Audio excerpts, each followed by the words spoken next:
Hello students, I am Dr. V.P. Deshpande, Head Department of Physics, Shivaji College Kannad. Now your today's chapter is Free Electron Theory of Metals. In free electron theory of the metals, first of all, Drude and Lorentz classical theory of free electron gas models. Now, Drude in 1900 postulated that the metals consist of positive ion cores with valence electrons moving freely among these cores. The electrons are, however, bound to move within the metals due to electrostatic attraction between the positive ion cores and the electrons. The potential field of these ion cores, which is responsible for such an interaction, is assumed to be constant throughout the metals, and mutual repulsion among the electrons is neglected. The behavior of free electrons moving inside the metal is considered to be similar to that of the atoms or molecules in perfect gas. These free electrons are therefore also referred to as free electron gas, and the theory is accordingly named as free electron gas model. The free electron gas, however, differs from an ordinary gas in some respects. Firstly, the free electron gas is negatively charged, whereas the molecules of an ordinary gas are mostly neutral. Secondly, the concentration of the electrons in an electron gas is quite large as compared to the concentration of the molecules in an ordinary gas.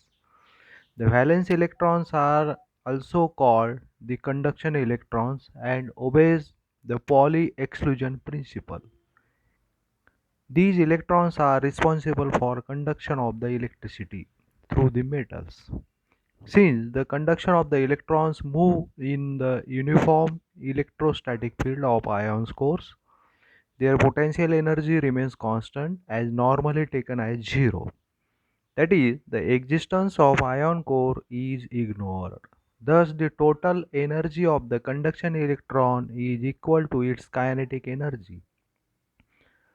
Also, since the moment of conduction electrons is restricted to within the crystal only, the potential energy of stationary electron inside the metal is less than the potential energy of the identical electron just outside it.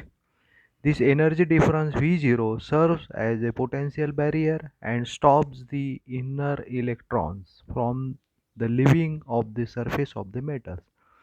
Thus, in free electron gas model, the moment of free electrons in metal is equivalent to the moment of free electron gas inside the potential energy box, which is one-dimensional case is represented by line as shown in figure. Now this is one-dimensional box.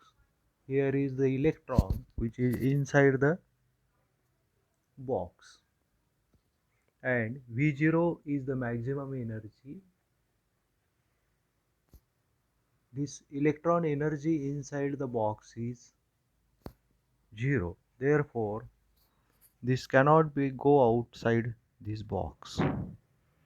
Based on Drude's consideration that the electron gas behaves as a perfect gas, H. A. Lawrence postulated in 1909 that electrons constituting the electron gas obeys Maxwell-Boltzmann statistics.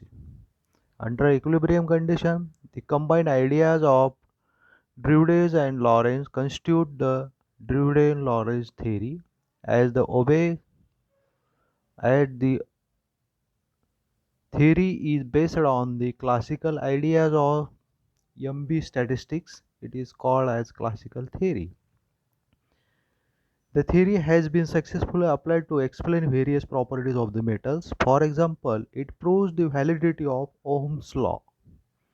The free electrons in the metal moves in random directions and do not constitute a current until the electric field is applied across the metal, which accelerates the electrons in a particular direction. The electrons, however, cannot be accelerated indefinitely during their motion. The electrons suffer elastic collisions with the metal ions which slow down their speed. This gives rise to steady-state current of magnitude proportional to the voltage applied, provided the temperature remains constant. This leads to the Ohm's law. Also, as the free electron can move easily, the metal exhibit high electrical and thermal conductivities. Moreover, since the electron move freely inside the metal, irrespective of the crystal structure, the ratio of electrical conductivity sigma to the thermal conductivity K should be constant for all metals at a constant temperature. Now, sigma upon K is equal to constant. This is called as Widman-Franz law and has been realized in practice. The theory also explains the high luster of complete opacity of the metals. The opacity is due to the absorption of all the incident electromagnetic radiation by free electrons, which are then set into force oscillations. The electrons returns to their normal state by emitting the same amount of energy in all directions, thus producing metallic luster. Beside this success, the theory also met with the number of failures. It correctly predicted the room temperature, resistivity of various metals, but the temperature dependence of the resistivity could not be established accurately. The theory predicted that the resistivity varies as root of absolute temperature, where actually it is found to vary linearly with temperature. The theory failed to explain the heat capacity of paramagnetic susceptibility of the conduction of the electron.